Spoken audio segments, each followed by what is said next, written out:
Hello, maulang umaga. Ano ba yan? Not October, September dito sa Australia at ulan ng ulan. Pa-summer na, pero ulan pa rin ng ulan. Anyway, kahapon napag-usapan ang everyday struggle. So ngayon, since COVID, parang everyday struggle ng lahat is losing someone.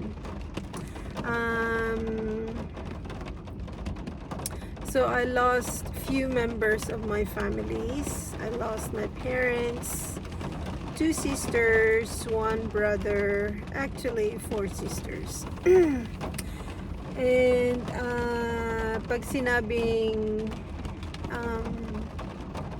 you lost someone, hindi ibig sabihin pag yung ibang tao is nawalan na. Pareho na kayo ng nararamdaman, pareho na kayo ng pinagdadaanan, pareho na kayo ng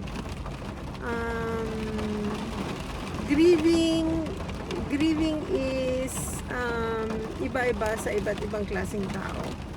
So, depende kung paano ninyo handle or napapag-usapan ba? May napapagsabihan ka ba? May napagkukwentuhan ka ba ng mga nararamdaman mo? Like me, I grieve differently, I guess.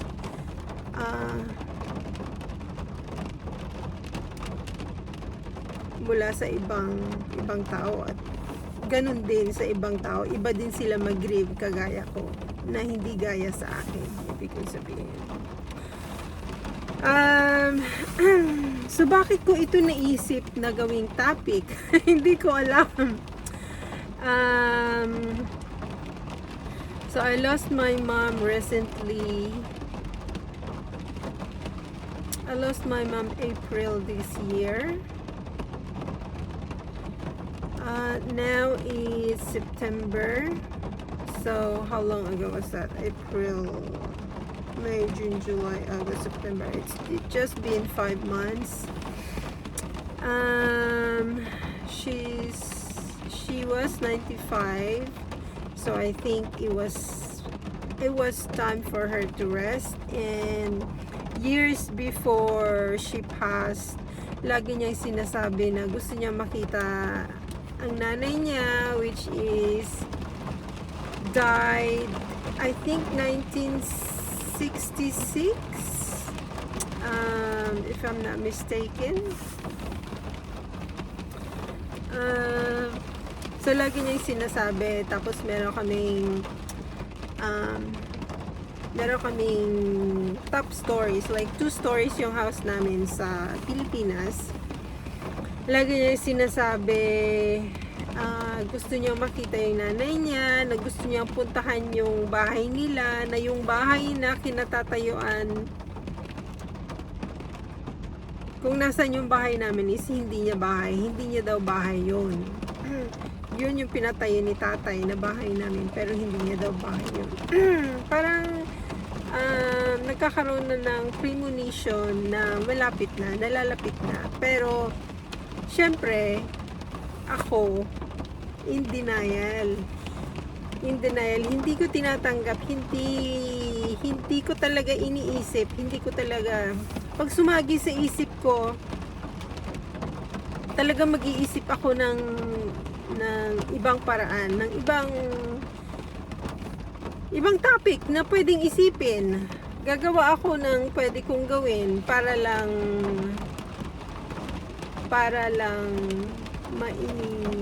maisang tabi yung ganong pag-iisip.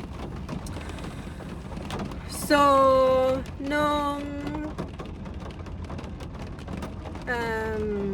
September last year,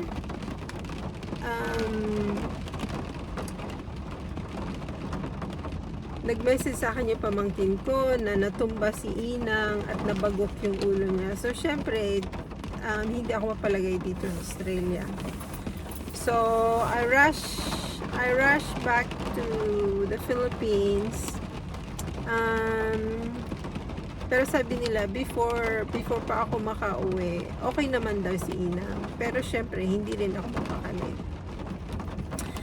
Kasi nung before namatay si tatay, lagi daw akong hinahanap ni tatay. Pero walang nagsabi sa akin.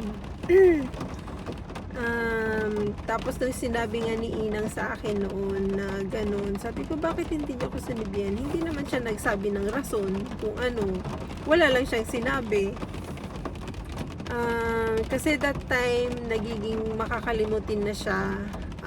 She's probably 90, 91, ganyan.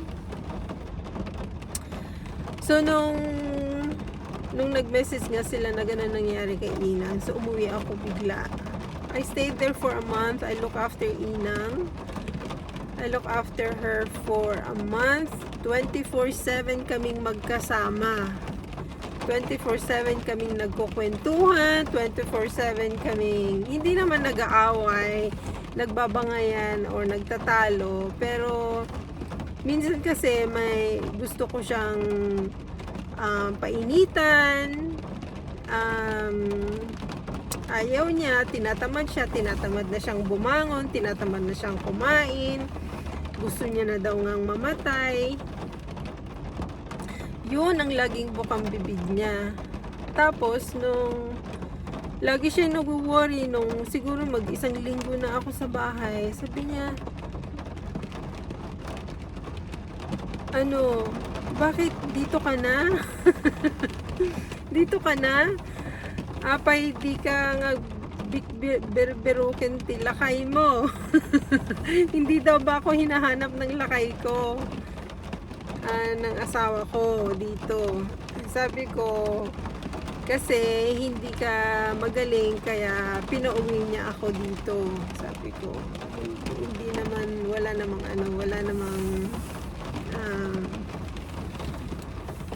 wala namang problema kay Mr. Craig. So, tuwing umaga, pag may init, nilalakad ko siya or ayaw niya na sumakay sa wheelchair kasi hirap siyang maglakad, kaya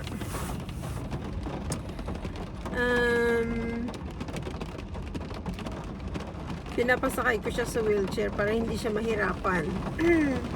So naglalakad kami sa harap ng bahay, siguro mga few steps lang. Tapos ayun, pag ang gusto niya lang naman kainin is yung hipon at saka yung pritong tulay. Minsan niluluto ko siya ng gulay. Minsan pag ayaw niyang kumain, sabi ko, Inang, samahan mo lang akong magkain kasi nalulungkot ako pag isa lang akong kumain. Tapos pag mayaya ko siya sa mesa, ayan, paupuin ko na siya. Tapos lagyan ko na ng pagkain yung plato niya at pakainin na siya. Sabi niya, apay ngay! Sabi niya, bakit akong pinapakain mo, ikaw ang kakain? Sabi ko, mas ganahan kasi akong kakain, Inang, pagkakain ka din. Sabi ko sa kanya, di kumain na rin siya. So, ganun yung aming setup hanggang sa pagbalik ko dito ng Australia. September yun, October, bumalik ako ng Australia. October last year, 2023. October, November, December, January, February, March, April. After 6 months, nag-message ulit yung pamangkin ko na abot-abot daw yung hininga ni Inang, tapos tinakbo siya sa hospital, pero unfortunately hindi na siya umabot ng hospital.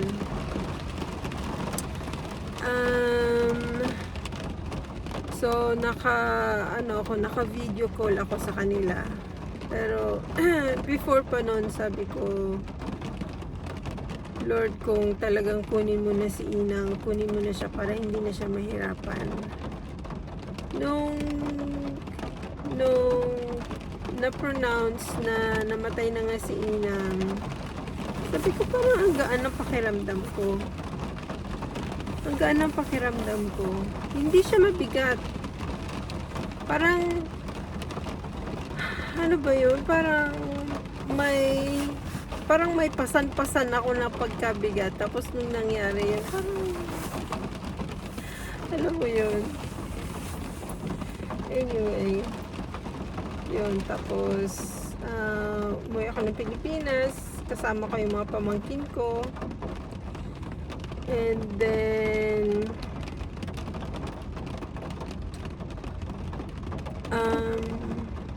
yun nga. Parang, tapos, pagbalik ko dito ng Australia, kinu-question ko yung sarili ko. Sabi ko, bakit hindi ko maramdaman na malungkot ako? Ngayon na nawala na si Inang. Lagi ko kinu-question ang sarili ko. Tinatanong ko si Craig, si Mr. Craig, kung bakit. Tapos lagi niya naman sinasabi na, siguro nga, at peace ka na, kasi at peace na rin si Inang mo. Pero, there are times naman na talagang it hit me, at then all of a sudden, basta na lang ako iiyak.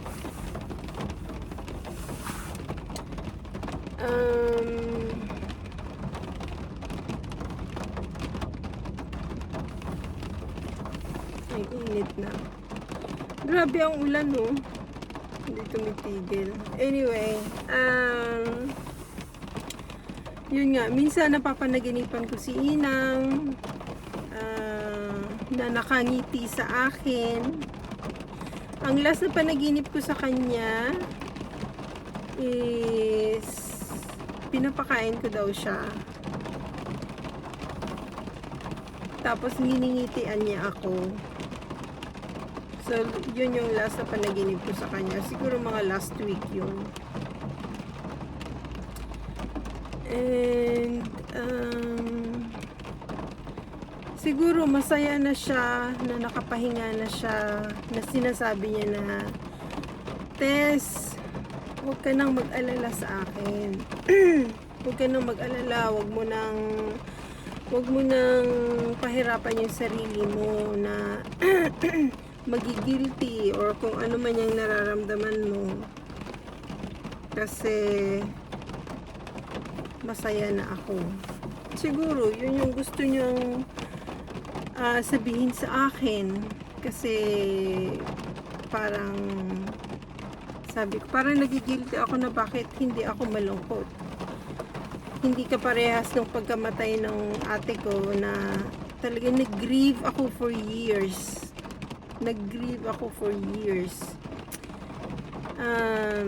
Lagi ako lumalabas. Natutulog ako 1 oras, 2 oras lang. Pagkatapos ko ng trabaho sa gabi, lalabas ako. Tapos uwi ng bahay, siguro nakakatulog ako ng mga 1 oras, 2 oras, tapos gigising na naman ng umaga, magtatrabaho. Ganon yung routine ko.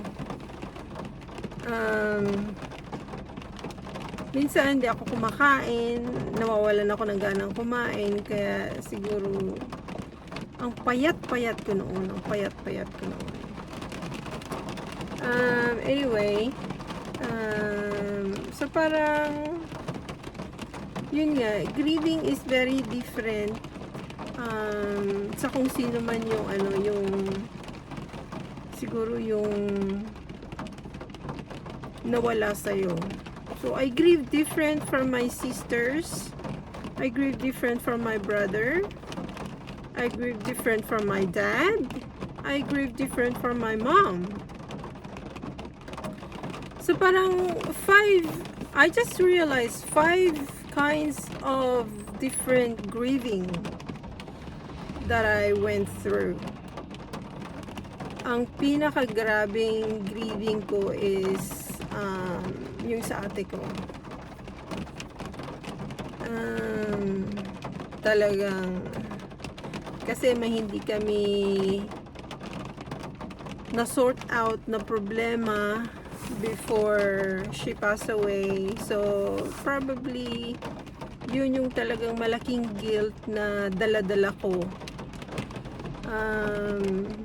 until now. Sabi nila, patawarin mo ang sarili mo para mapatawad ka niya. Like, how do I forgive myself? Is there a process? Meron bang proseso yon? Paano ba? Paano ba patawarin yung sarili mo? Sinasabi lang nila na patawarin mo ang sarili mo. Ganun lang ba kadali yun? Ganun lang ba kadali yun? Ganun lang, sasabihin mo lang ba sa sarili mo na, okay, Tess, na mahinga na siya, napatawad ka na niya, patawarin mo na rin yung sarili mo. Paano mo patatawarin ang sarili mo kung hindi mo matanggap na wala kayong naging closure, hindi kayo nakapag-usap, lagi siya nag-reach out, pero you know, it took me years to finally say, napatawad ko na nga bang sarili ko? Yun pa rin yung tanong, napatawad ko na bang sarili ko? Hindi ko alam. Pero ang alam ko is at peace na ako ngayon, dahil alam kong at peace na rin yung ate ko.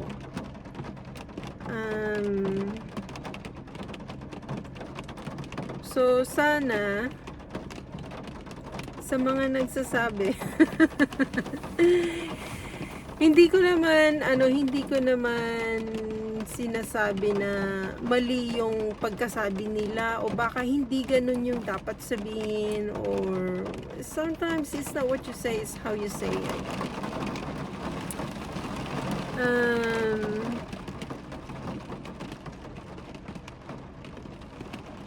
So yeah, ngayon at peace na ako.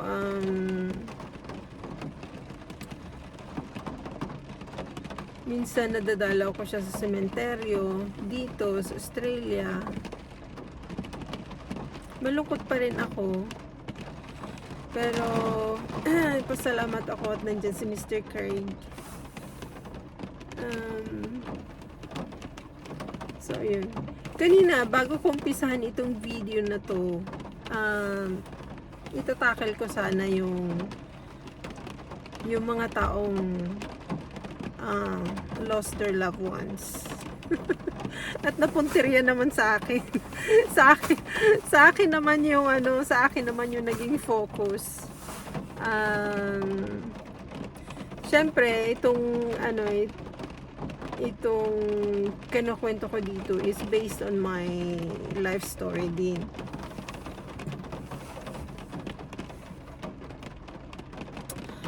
So ayun, kasi marami akong mga kaibigan din na nawalan ng mahal sa buhay, na they probably struggle differently from how I struggle.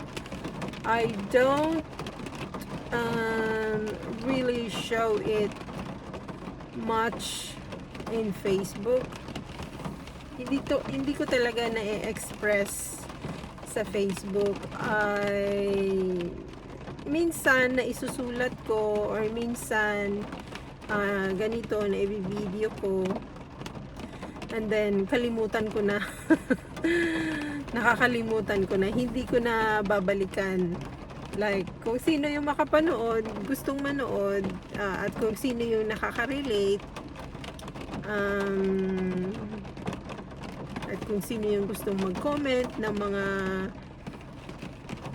experiences nila about losing loved ones,